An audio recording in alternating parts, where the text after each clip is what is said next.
आइए दोस्तों, हमारे न्यूज चैनल में आपका स्वागत है। आज 27 मार्च 2021 शनिवार का दिन हो चुका है, तो बात करेंगे छत्तीसगढ़ की आज की महत्वपूर्ण ताजा खबरों, ताजा अपडेट के बारे में। तो वीडियो में बिल्कुल अंत तक बने रहिएगा दोस्तों, ताकि कोई भी ताजा खबर छूटने न पाए, और साथ ही साथ वीडियो को लाइक और शेयर करना न भूलना दोस्तों। तो चलिए बिना टाइम वेस्ट किए जानते हैं आज की ताजा खबरों को फटाफट। तो आज की पहली बड़ी खबर है, 1 अप्रैल से और पड़ेगी महंगाई की मार, कार, बाइक, दूध समेत ये चीजें होंगी महंगी।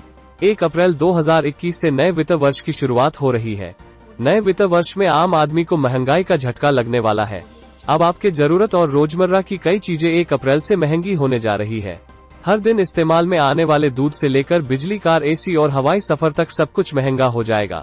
टीवी, स्मार्टफोन होगा महंगा। 1 अप्रैल 2021 से टीवी और स्मार्टफोन खरीदना महंगा हो जाएगा। 1 अप्रैल 2021 से टीवी की कीमतों में कम से कम 2 से 3 हजार रुपए की बढ़ोतरी होगी, जिसका बोझ आम आदमी के जेब पर पड़ेगा। फ्रिज भी महंगा। अगर आप भी एसी और फ्रिज लेने वाले हैं तो 1 अप्रैल के बाद आपके जेब पर ज्यादा बोझ पड़ेगा। 1 अप्रैल से एसी, फ्रिज महंगा होने जा रहा है। कंपनियों ने कीमत में बढ़ोतरी का प्लान तैयार कर लिया है। कंपनियों का कहना है कि कच्चे माल की कीमतों में हो रही बढ़ोतरी को देखते हुए कीमत बढ़ाने का प्रस्ताव रखा गया है। कार, बाइक के भी बढ़ेंगे दाम। अगर आप भी कार या बाइक लेने का प्लान बना रहे हैं तो 1 अप्रैल से पहले खरीद लें, क्योंकि 1 अप्रैल से ज्यादातर कंपनियां दाम बढ़ाने वाली हैं। मारुति, निसान ने कीमतों में बढ़ोतरी का ऐलान कर दिया है। हवाई सफर भी होगा महंगा। 1 अप्रैल से हवाई सफर करने के लिए आपको अब ज्यादा रुपए देने पड़ेंगे। सरकार ने घरेलू उड़ानों के लिए किराए की न्यूनतम सीमा 5% बढ़ाने का फैसला किया है। 1 अप्रैल से डोमेस्टिक फ्लाइट्स के लिए एविएशन सिक्योरिटी फीस 200 रुपए होगी। फिलहाल यह 160 रुपए है, जबकि इंटरनेशनल फ्लाइट्स के लिए फीस $5.2 से बढ़कर $12 हो जाएगी। महंगा होगा दूध। किसानों ने 1 अप्रैल से दूध की कीमत में बढ़ोतरी करने का ऐलान किया है। दूध के दाम 3 रुपए बढ़ाकर 49 रुपए प्रति लीटर करने का फैसला लिया गया है। इसी के साथ अगला ब्रेकिंग न्यूज है दोस्तों, छत्तीसगढ़ में धारा 144 लागू, उल्लंघन करने पर होगी FIR। रायपुर, कोरोना महामारी की दूसरी लहर को देखते हुए राजधानी सहित पूरे प्रदेश में धारा 144 लागू कर दी गई है। सार्वजनिक जगहों पर 5 या इससे अधिक लोग एक साथ पाए गए तो प्रकरण दर्ज होगा। जिले के कलेक्टरों ने अपने जिलों में धारा 144 लागू कर दी है। बिलासपुर, रायगढ़, जांजगीर चांपा, कोरबा और मरवाही, बस्तर, सुकमा, कोंडागा, बीजापुर, बलौदा बाजार, गरियाबंद, राजनांदगांव, दुर्ग, नारायणपुर, धमतरी, महासमुंद और कबीरधाम जिले में धारा 144 लगा दी गई है। वहीं डोंगरगढ़ की चंद्रगिरी पहाड़ी पर स्थित बौद्ध धर्मस्थल पर होने वाला योग शिविर स्थगित कर दिया गया है। यहाँ शामिल होने आए 34 लोगों में से 7 पॉजिटिव पाए गए। रायपुर के कलेक्टर डॉक्टर S भारतीदासन ने कहा कि अधिक पॉजिटिव प्रकरण वाले जगहों को कंटेनमेंट जोन घोषित किया गया है। राज्य के बाहर से आने वाले लोगों को 7 दिन के लिए होम क्वारंटाइन में रहना जरूरी है। हालांकि बिजनेस करने के लिए रायपुर आने वाले लोगों को 3 दिन के अंदर बाहर लौटने की अनुमति दी जाएगी। विवाह, अंत्येष्टि, दशगत जैसे कार्यक्रमों में 50 व्यक्तियों को ही सशर्त शामिल होने की अनुमति मिलेगी। इन नियमों का यदि उल्लंघन किया तो FIR दर्ज होगी। धार्मिक कार्यक्रम एवं त्योहार, सामाजिक, सांस्कृतिक, राजनीतिक, खेलकूद, मेला, समारोह अथवा अन्य किसी प्रकार के सार्वजनिक कार्यक्रम आयोजित किया जाना प्रतिबंधित रहेगा। साथ ही अगली बड़ी खबर है दोस्तों, छत्तीसगढ़ में कोरोना के बीच डायरिया की एंट्री, 15 मरीजों में 3 की हालत गंभीर। धमतरी, छत्तीसगढ़ में एक तो कोरोना अपना कहर बरपाने का कोई कोर कसर नहीं छोड़ रहा है। इस बीच डायरिया ने लोगों को चौंका दिया है। डायरिया के एंट्री से लोगों में घबराहट है। धमतरी में 15 से ज्यादा लोग डायरिया पॉजिटिव पाए गए हैं, जबकि 3 लोगों की हालत गंभीर है। विवेकानंद वार्ड स्थित अटल आवास में डायरिया फैल गया है। बताया जा रहा है कि यहां रहने वाले 15 लोगों को उल्टी दस्त हो रही है। इनमें से 3 लोगों की हालत गंभीर बनी हुई है। मरीजों को जिला अस्पताल में भर्ती कराया गया है। हालांकि सूचना मिलने पर स्वास्थ्य विभाग की टीम मौके पर पहुंची है। मुख्य चिकित्सा एवं स्वास्थ्य अधिकारी डॉक्टर DK तुर्रे ने बताया कि अटल आवास में 3 लोगों की तबीयत खराब हुई है। अन्य लोगों को भी शिकायत है, जिनका स्वास्थ्य विभाग की टीम इलाज कर रही है। 3 लोगों को अस्पताल में दाखिल कराया गया है। अभी स्थिति सामान्य है। बने रहिए दोस्तों। तो अगली बड़ी खबर निकलकर सामने आ रही है। कोरोना वैक्सीन के 2 डोज लगाने के बाद रायपुर के CSP निकले कोरोना पॉजिटिव, मचा हड़कंप। छत्तीसगढ़ में कोरोना का कहर जारी है। इसी बीच एक बड़ी खबर सामने आई है। कोरोना वैक्सीन की 2 डोज लगाने के बाद रायपुर पुलिस के एक CSP कोरोना पॉजिटिव हो गए हैं। ये CSP कोई और नहीं बल्कि कोतवाली CSP अंजने वार्ष्णेय है। पुलिस अधिकारियों के मुताबिक उन्हें कोरोना के लक्षण दिखने, जिसके बाद उन्होंने कोरोना टेस्ट कराया था। वे कलेक्टरेट में एक दिन पहले आयोजित बैठक में भी शामिल हुए थे, जबकि कुछ दिनों पहले ही उन्होंने वैक्सीन की 2 डोज लगवा ली थी। मिली जानकारी के अनुसार सीएसपी को सर्दी, खांसी, बुखार के साथ शरीर में दर्द भी था। इसके बाद उन्होंने कोरोना टेस्ट कराया, जिसके बाद उनकी रिपोर्ट पॉजिटिव आई है। उन्होंने वैक्सीन का पहला डोज 8 फरवरी को लगवाया था, उसके बाद दूसरा डोज भी लगवा लिया था। बताया यह भी जा रहा है कि कल कलेक्टरेट में आयोजित बैठक के शामिल हुए ये, हालांकि एसपी द्वारा रात में ली गई सभी थानेदारों और सीएसपी की बैठक में वो शामिल नहीं हुए। इसी के साथ अगली बड़ी खबर है, ग्रामीण अर्थव्यवस्था को सुदृढ़ करने पर ही देश और राज्य में आर्थिक सुधार और बुनियादी बदलाव संभव। मुख्यमंत्री भूपेश बघेल। छत्तीसगढ़ के मुख्यमंत्री भूपेश बघेल ने कहा है कि ग्रामीण अर्थव्यवस्था को सुदृढ़ करने पर ही देश और राज्य में आर्थिक सुधार और बुनियादी बदलाव हो सकते हैं। इस दौरान उन्होंने ग्रामीण अर्थव्यवस्था को मजबूत करने पर जोर दिया। श्री बघेल शुक्रवार को नई दिल्ली में आयोजित 7वें इंडियन इकोनॉमिक कॉन्क्लेव में शामिल हुए, जहां उन्होंने देश की अर्थव्यवस्था को सुधारने के लिए आम लोगों को आर्थिक रूप से सक्षम करने की बात कही।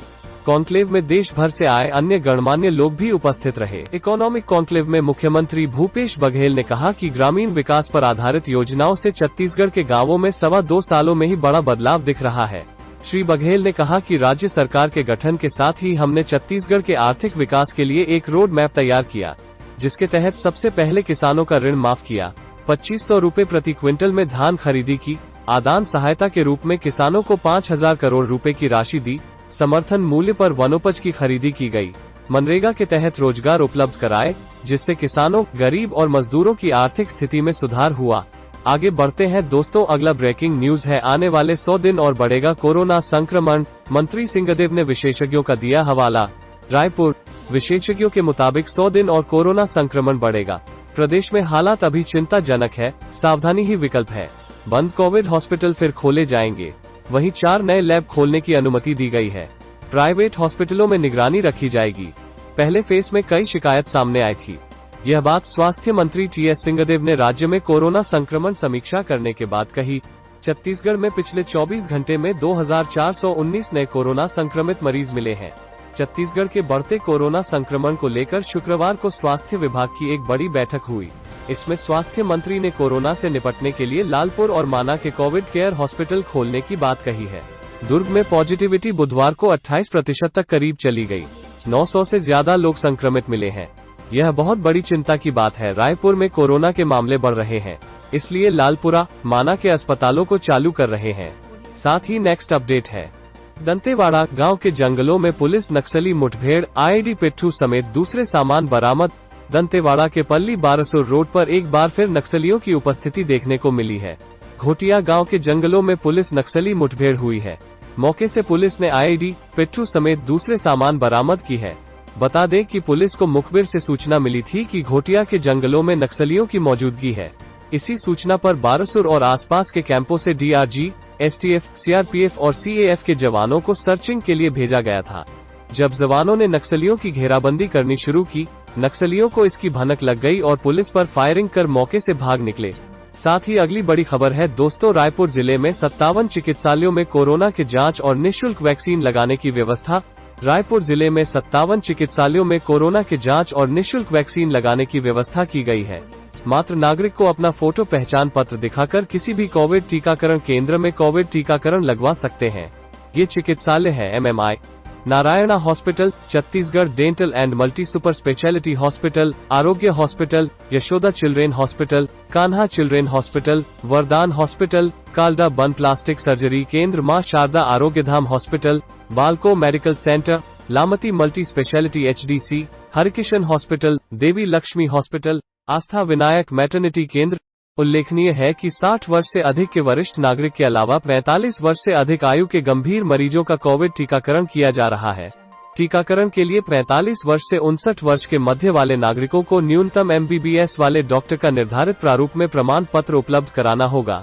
साथ ही अगला ब्रेकिंग न्यूज है, मोबाइल को लेकर छोटी बहन से हुई लड़ाई, बड़ी बहन ने कर ली खुदकुशी। मोबाइल को लेकर 2 बहन आपस में उलझ गई और फिर विवाद इतना बढ़ गया कि बड़ी बहन ने फांसी लगाकर सुसाइड कर लिया।